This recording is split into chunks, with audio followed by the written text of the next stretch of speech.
ఇప్పుడు భూ రికార్డుల గురించి మాట్లాడారు కాబట్టి ఇప్పుడు లేటెస్ట్ ఆంధ్రప్రదేశ్లో పెద్ద చర్చనీయాంశంగా మారింది ల్యాండ్ రికార్డ్స్కి సంబంధించి మొత్తం అంతా ఈ భూములంతా కొట్టేయబోతున్నారు, దోచుకెళ్ళబోతున్నారు అని ఒక ప్రచారం పెద్ద ఎత్తున జరుగుతుంది.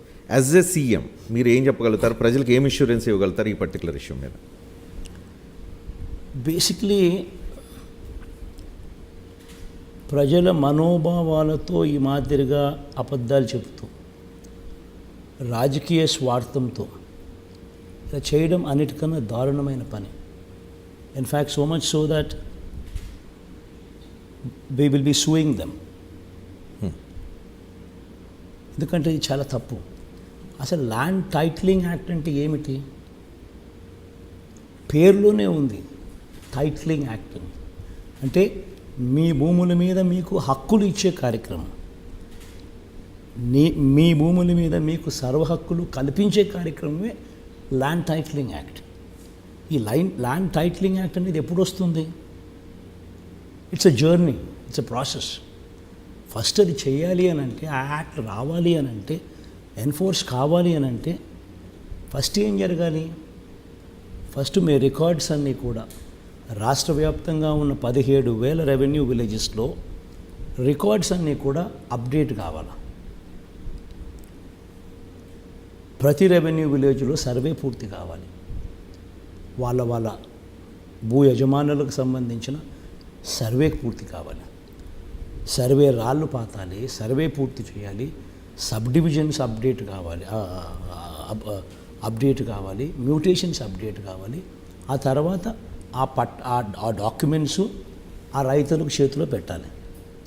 ఇవన్నీ అయిపోయిన తర్వాత ఆ తర్వాత వీళ్ళకు, ఈ భూ యజమానులకు కానీ ఈ రైతులకు కానీ గవర్నమెంట్ ఇచ్చే సెక్యూరిటీ, గవర్నమెంట్ ఇచ్చే భరోసా, నీ టైటిల్ అబ్సల్యూట్లీ క్లియర్ టైటిల్. నువ్వు ఎవరికైనా ఈ భూములు అమ్మచ్చు, ఎవరికైనా క్రయ విక్రయాలు చేసుకోవచ్చు. చేసేటప్పుడు నీకు ఎటువంటి సమస్య వచ్చినా, టైటిల్స్లో ఫాల్ట్ అనేది ఎక్కడైనా కనిపించినా గవర్నమెంట్ గ్యారంటీ.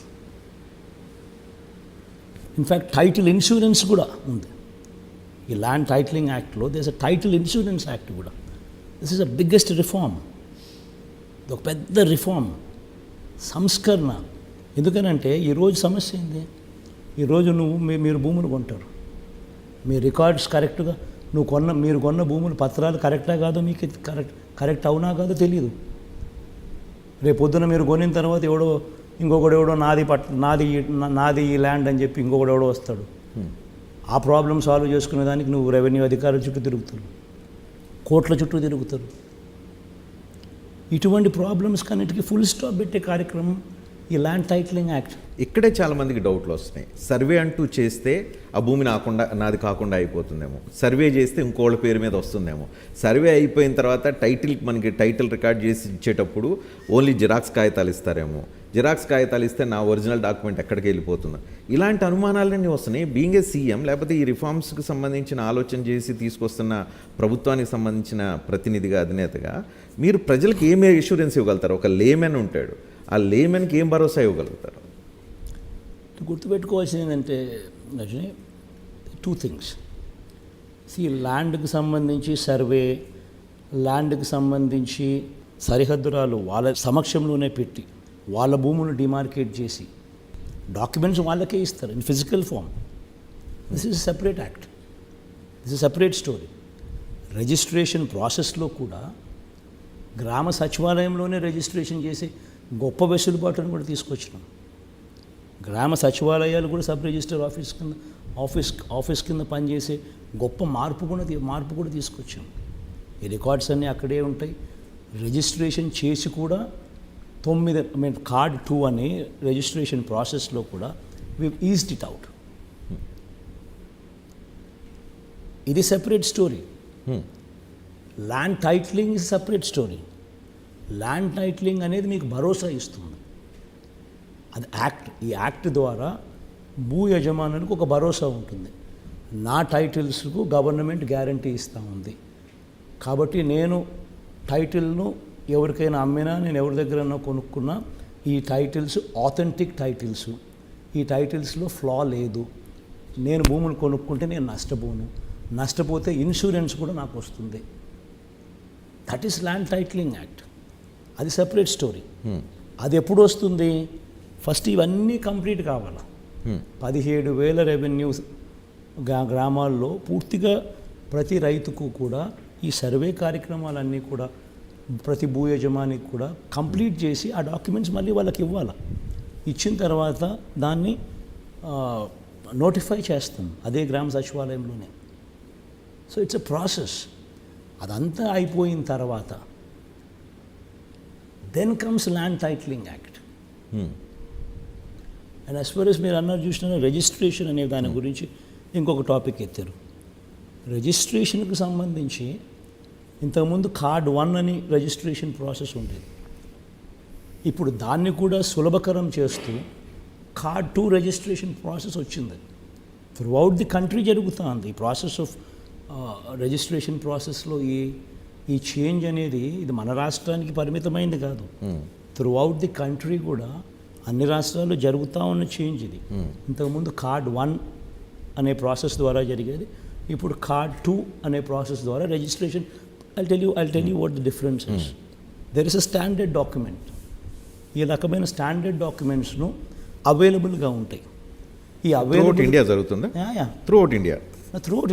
మరి why only controversy in Andhra Pradesh? చెప్తా అది చంద్రబాబు నాయుడు చేయాలనుకుంటున్నాడు కాబట్టి కాంట్రవర్సీ అవుతుంది, జరుగుతుంది. సో ఆ డాక్యుమెంట్ అనేది అవైలబుల్గా ఉంది. ఆ డాక్యుమెంట్ తీసుకున్న తర్వాత మీరేం చేస్తారు? మీ పర్టికులర్స్ ఫిల్ చేస్తారు, మీరే ఫిల్ చేస్తారు. ఫిల్ చేసిన తర్వాత ఆ రిక్వైర్డ్ డాక్యుమెంట్స్ తీసుకుని స్టాండర్డ్ ఫార్మాట్లోకి ఆల్రెడీ వచ్చింది. గ్యాప్స్ మీరు ఫిలప్ చేస్తూ మీరు రాస్తారు. రాసిన తర్వాత రిక్వైర్డ్ డాక్యుమెంట్స్ అన్నీ తీసుకొని బయ్యరు సెల్లరు ఇద్దరు కూడా సబ్ రిజిస్టర్ ఆఫీస్కి పోతారు. పోయి అక్కడ మీరు అంతా చేయాల్సిన ఫార్మాలిటీస్ అన్నీ కూడా కంప్లీట్ చేస్తారు. చేసిన తర్వాత మీకు ఫిజికల్ డాక్యుమెంట్స్ కూడా మీకే ఇస్తారు. దెర్ ఇస్ నథింగ్ లైక్ ఏదో జిరాక్స్ కాపీలు ఇవన్నీ తప్పుడు మాటలు. ఒరిజినలే ఇస్తారు. 9 లక్షల మంది రిజిస్ట్రేషన్ చేసుకొని ఒరిజినల్ డాక్యుమెంట్సే తీసుకున్న వాళ్ళు ఉన్నారు ఆల్రెడీ. ఎస్.